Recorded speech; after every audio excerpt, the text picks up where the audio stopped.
crime here by pre-writing this lighting talk, because I'm not really used to speaking for just like 5 minutes. We've got, right?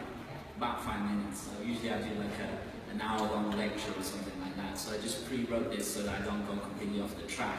The slide behind here is what we use in my company, which we're building at the moment, which is called UX Coach, which is about coaching people design thinking.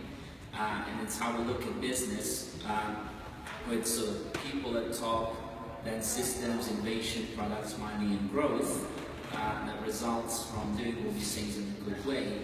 And so my talk tonight is called Design is the most important aspect of your technology. Okay, and so I'm going to sort of narrate this from what I wrote. So it used to be the case that technology is the core advantage of business about sort of 10 years ago, 20 years ago when the internet sort of came out. And so a majority of startups nowadays, even though they describe themselves as tech, they're not really tech startups. People nowadays buy experiences instead of products, and experiences are sold by a good design.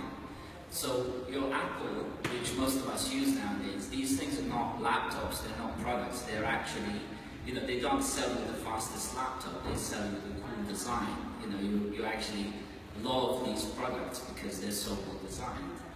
And so, you know, Tesla similarly doesn't sell you tech, it sells you a clean, cheaper to own and sustainable green lifestyle.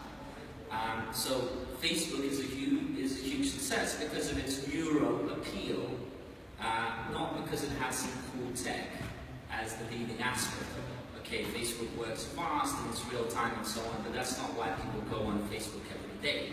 It's because it's cool design, that it just works for what people want to do in terms of checking with their friends and so on. So technology is an enabler of great experiences, but nobody really cares ultimately about it other than tech geeks. And the core purpose of tech is to be used usually by humans. Okay? So hackathons typically create pointless hacks that rarely make it into working products because most techies build tech but don't design things for humans.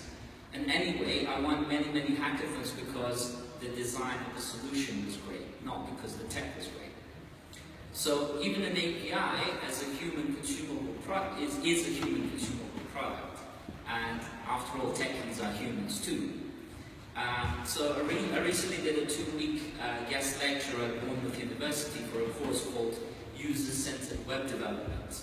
And lecturers who have been teaching the course for about 20 years came in to listen to me speak and finally got the point that I was making there, which is that, you know, design is the ultimate cool winning aspect of your tech. And so before someone gets to your tech, they will have numerous steps to go through before they reach it. Those steps are the chores, friction, hassle, confusion, time-consuming, boring stuff, right? And removing these friction points is what the job of a good designer is. Often at time, designers will do this by avoiding use of tech at all, or by skipping tech steps on purpose to create innovative ideas. And some of the most successful pieces of software I've ever made have been 2 script hacks that have a clear purpose to their existence and are very easy to use. Not some complex thing that, you know, I need to harp on about to my tech friends. The best code you've ever written is often the code you did not write. It's the same with business investments. The ones you passed on are often the best decisions you made, as they would have wasted your money and time. All this stuff requires design thinking to curate out of existence. Your tech solution at its core might be great, but if it's not fronted by great design, it will not be a success story. People will not use it. Feature loading has long been a no-no in design world. However, it's still a pretty huge thing in the engineering and business worlds. Designers know that feature loading doesn't work due to choice paralysis cognitive phenomenon. More you add to a solution, the less usable it is because it becomes too complex to navigate through. The best tech is often no tech at all. Or tech that completely gets away from the user, tech that just works without any active interaction at all.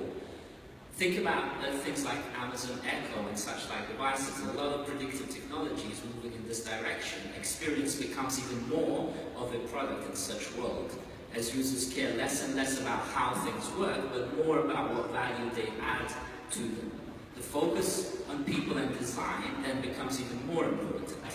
Making a website has never been more complicated than today. We've created so many technologies that abstract the abstractions, yet things still don't really work together properly.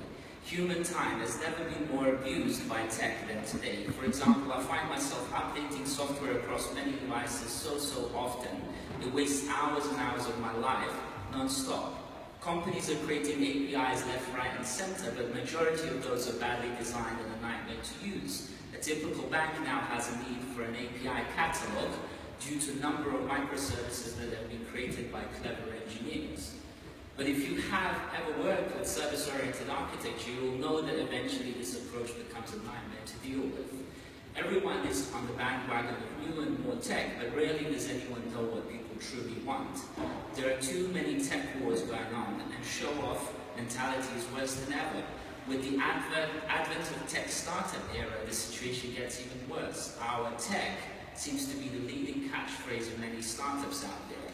And for most part, 80% of startups are tech-enabled only, not truly tech startups as they don't really have any real new tech. The startups that do grow and become true unicorns are design-led ones. Airbnb, Tesla, Snapchat, Rolly, Monzo, Netflix, etc. Design is the ultimate value driver, differentiator, and brings the pulling power to your business or project. So stop hacking away and please start thinking hard about how the things you build make human lives better. To understand the true approach to building great tech, I suggest you equip yourself with design thinking mindset. Empathize with people more than you code. Build less tech, but more unique tech. Solve complex problems to add real value. Design thinking is your ultimate friend.